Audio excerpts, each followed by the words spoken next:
Il s'agit de créer un son avec un microcontrôleur. Alors le microcontrôleur que j'ai choisi, c'est l'Arduino Uno.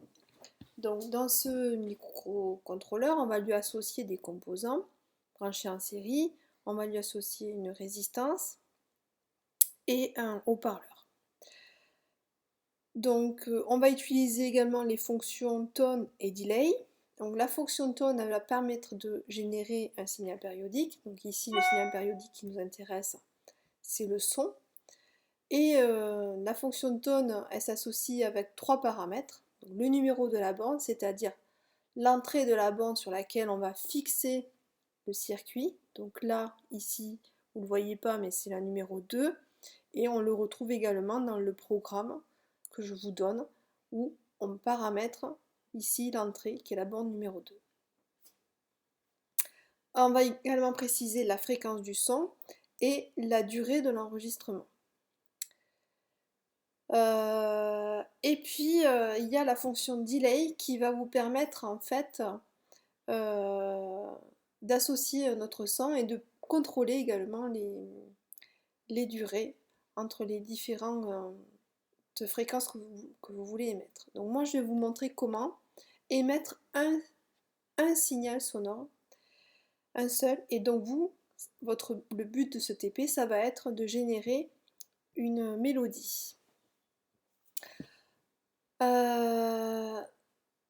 Donc voilà, donc du coup je vais aller, donc comme on ne peut pas le faire hein, en direct sur le lycée, on va aller le faire sur une application en ligne. Donc cette application elle s'appelle Tinkercad. Voilà, il va vous falloir créer un compte.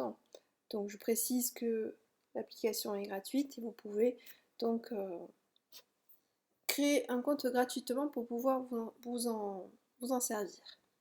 Donc on va pouvoir créer, ici je vais choisir créer un circuit et je viens à nouveau ici sur créer un circuit.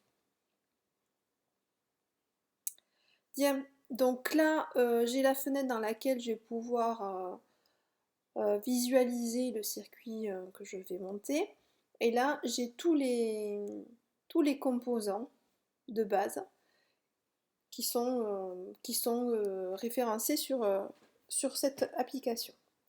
Donc sur le TP, je vois qu'en fait j'ai besoin d'une platine Arduino Uno. Donc je vais venir taper Uno.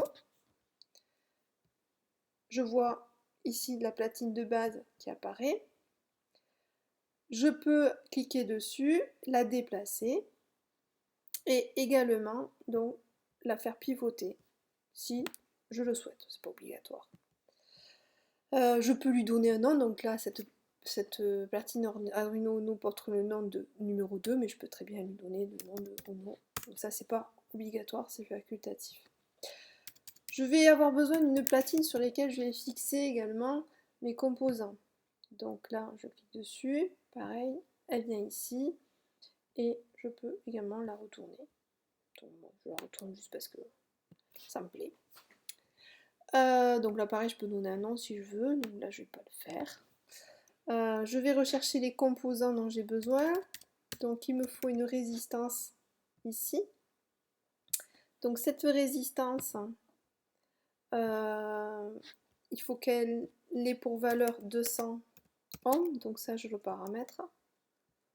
Voilà, et toujours pareil, je peux lui donner le nom de résistance si vous voulez. Voilà, et je viens la positionner sur la platine, n'importe où. Après, il va me falloir le haut-parleur. Alors ici, c'est le buzzer. Voilà, je l'ai ici. Et je vais également le retourner pour pouvoir venir le brancher en série avec ma résistance. Bien, il me reste donc à faire le câblage. Donc sur le buzzer, je vois qu'il y a une borne positive et une borne négative. Donc la borne négative, je vais devoir la relier à la terre de la platine Arduino Uno. Donc j'ai deux terres là, GND.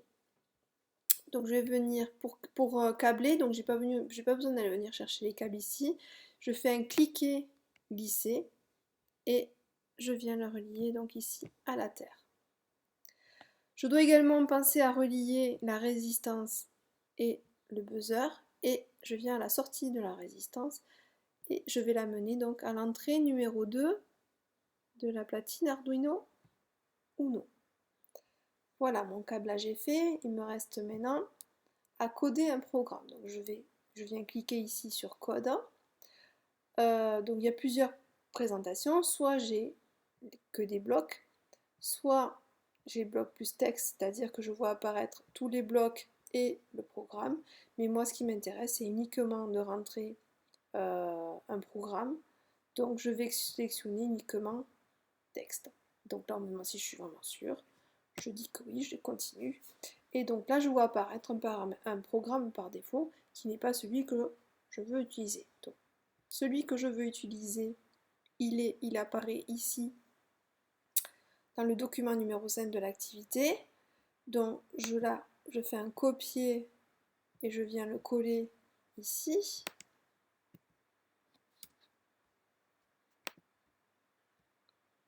Voilà.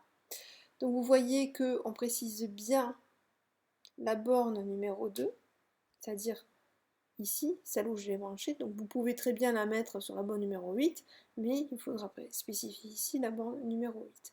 Donc là, j'ai choisi d'émettre un signal qui aura pour fréquence 600 Hz et qui va durer 3000 millisecondes. Je lance l'estimation et le son est donc parti pour durer 3000 millisecondes. Si je veux le raccourcir et le mettre à 30 millisecondes, voilà, la durée est raccourcie. Donc voilà, vous pouvez donc générer un son. À vous maintenant d'associer avec la fonction delay plusieurs sons et de créer une mélodie. Bon courage!